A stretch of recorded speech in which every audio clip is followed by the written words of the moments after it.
Paul, debout sur les degrés, fit signe de la main au peuple, un profond silence s'établit, et Paul, parlant en langue hébraïque, dit « Hommes frères et pères, écoutez ce que j'ai maintenant à vous dire pour ma défense. » Lorsqu'ils entendirent qu'il leur parlait en langue hébraïque, ils redoublèrent de silence, et Paul dit « Je suis juif, né à Tars en Cilicie, mais j'ai été élevé dans cette ville-ci et instruit au pied de Gamaliel, dans la connaissance exacte de la loi de nos pères, étant plein de zèle pour Dieu, comme vous l'êtes tous aujourd'hui.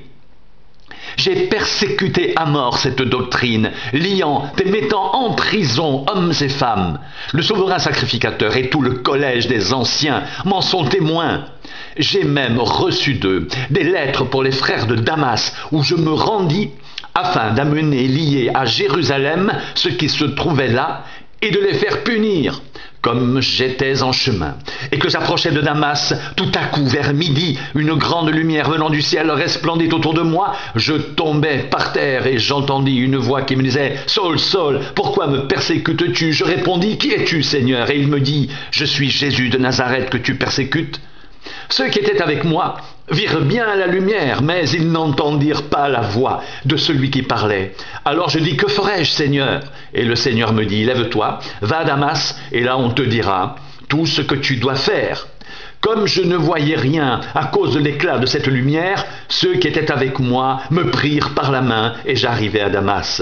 Or, un nommé Ananias, homme pieux selon la loi, et de qui tous les Juifs, demeurant à Damas, rendaient un bon témoignage, vint se présenter à moi et me dit « Seul, mon frère, recouvre la vue. » Au même instant, je recouvrais la vue et je le regardais.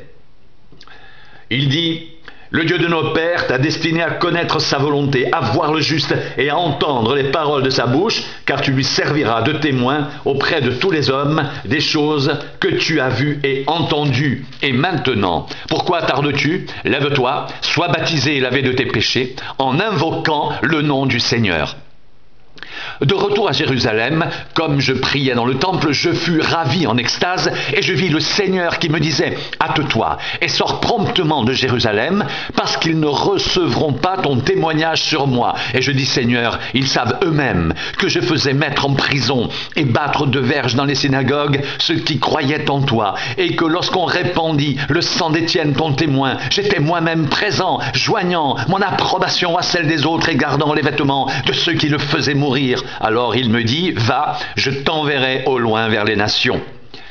Ils l'écoutèrent jusqu'à cette parole, mais alors ils élevèrent la voix, disant, ôte de la terre un pareil homme, il n'est pas digne de vivre. Et ils le poussaient des cris, jetaient leurs vêtements, lançaient de la poussière en l'air. Le tribun commanda de faire entrer Paul dans la forteresse et de lui donner la question par le fouet, afin de savoir pour quel motif il criait ainsi contre lui. Comme on l'attachait pour le frapper, Paul dit au centenier qui était présent, « Vous est-il permis de battre de verges un citoyen romain qui n'est pas même condamné ?» À ces mots, le centenier alla vers le tribun pour l'avertir, disant, « Que vas-tu faire? Cet homme est romain. » Et le tribun, étant venu, dit à Paul, « Dis-moi, es-tu romain? » « Oui, répondit-il. » Le tribun reprit, « C'est avec beaucoup d'argent que j'ai acquis ce droit de citoyen. Et moi, dit Paul, je l'ai par ma naissance. » Aussitôt, ceux qui devaient lui donner la question se retirèrent, et le tribun, voyant que Paul était romain, fut dans la crainte parce qu'il l'avait fait lier. Le lendemain, voulant savoir avec certitude de quoi les Juifs l'accusaient, le tribun lui fit ôter ses liens et donna l'ordre aux principaux sacrificateurs et à tout le Sanhédrin de se réunir. Puis il fit descendre Paul et il le plaça au milieu d'eux. Paul, les regards fixés sur le Sanhédrin, dit « Homme frère, c'est en toute bonne conscience que je me suis conduit jusqu'à ce jour devant Dieu. » Le souverain sacrificateur Ananias ordonna à ceux qui étaient près de lui de le frapper sur la bouche. Alors Paul lui dit, « Dieu te frappera, muraille blanchie, tu es assis pour me juger selon la loi, et tu violes la loi en ordonnant qu'on me frappe. » Ceux qui étaient près de lui dirent, « Tu insultes le souverain sacrificateur de Dieu. » Et Paul dit, « Je ne savais pas, frère, que c'était le souverain sacrificateur, car il est écrit, tu ne parleras pas mal du chef de ton peuple. » Paul, sachant qu'une partie de l'assemblée était composée de Sadducéens et l'autre de pharisiens, s'écria dans le Sanhédrin, homme frère, je suis pharisien, fils de pharisien, c'est à cause de l'espérance et de la résurrection des morts que je suis mis en jugement. Quand il eut dit cela, il s'éleva une discussion entre les pharisiens et les sadducéens, et l'assemblée se divisa, car les sadducéens disent qu'il n'y a point de résurrection et qu'il n'existe ni ange ni esprit, tandis que les pharisiens affirment les deux choses. Il y eut une grande clameur, et quelques scribes du parti des pharisiens s'étant levés, engagèrent un vif débat et dirent: nous ne trouvons aucun mal en cet homme, peut-être un esprit ou un ange lui a-t-il parlé. Comme la discorde allait croissant, le tribun, craignant que Paul ne soit mis en pièces par ces gens, fit descendre les soldats pour l'enlever du milieu d'eux et le conduire à la forteresse. La nuit suivante, le Seigneur apparut à Paul et dit: prends courage, car de même que tu as rendu témoignage de moi dans Jérusalem, il faut aussi que tu rendes témoignage dans Rome. Quand le jour fut venu, les Juifs formèrent un complot et firent des imprécations contre eux-mêmes en disant qu'ils s'abstiendraient de manger et de boire jusqu'à ce qu'ils aient tué Paul. Ceux qui formèrent ce complot étaient plus de 40, et ils allèrent trouver les principaux sacrificateurs et les anciens, auxquels ils dirent: nous nous sommes engagés, avec des imprécations contre nous-mêmes, à ne rien manger jusqu'à ce que nous ayons tué Paul. Vous donc maintenant adressez-vous avec le Sanhédrin au tribun pour qu'il amène devant vous, comme si vous vouliez examiner sa cause plus exactement, et nous, avant qu'il approche, nous sommes prêts à le tuer.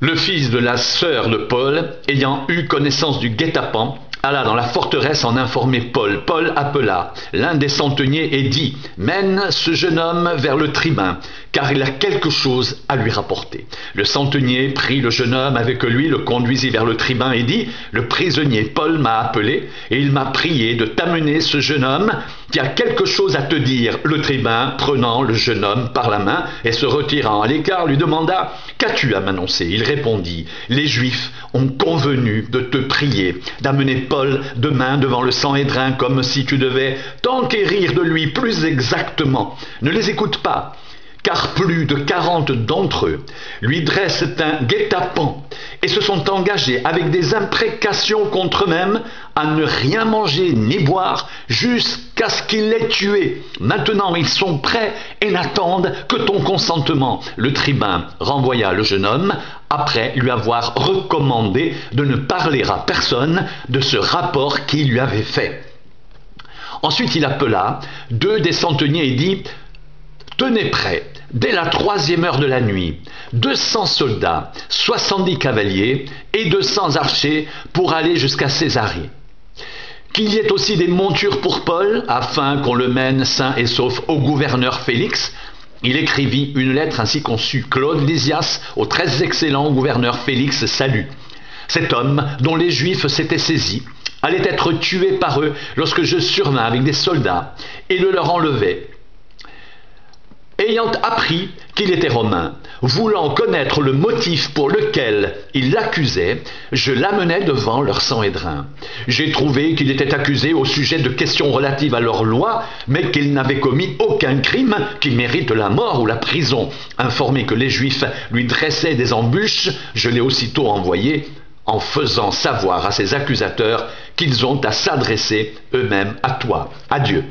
Les soldats, selon l'ordre qu'ils avaient reçu, prirent Paul et le conduisirent pendant la nuit jusqu'à Antipatris. Le lendemain, laissant les cavaliers poursuivre la route avec lui, ils retournèrent à la forteresse. Arrivés à Césarée, les cavaliers remirent la lettre au gouverneur et lui présentèrent Paul. Le gouverneur, après avoir lu la lettre, demanda de quelle province était Paul, ayant appris qu'il était de la Cilicie. Je t'entendrai, dit-il, quand tes accusateurs seront venus. Et il ordonna qu'on le garde dans le prétoire d'Hérode.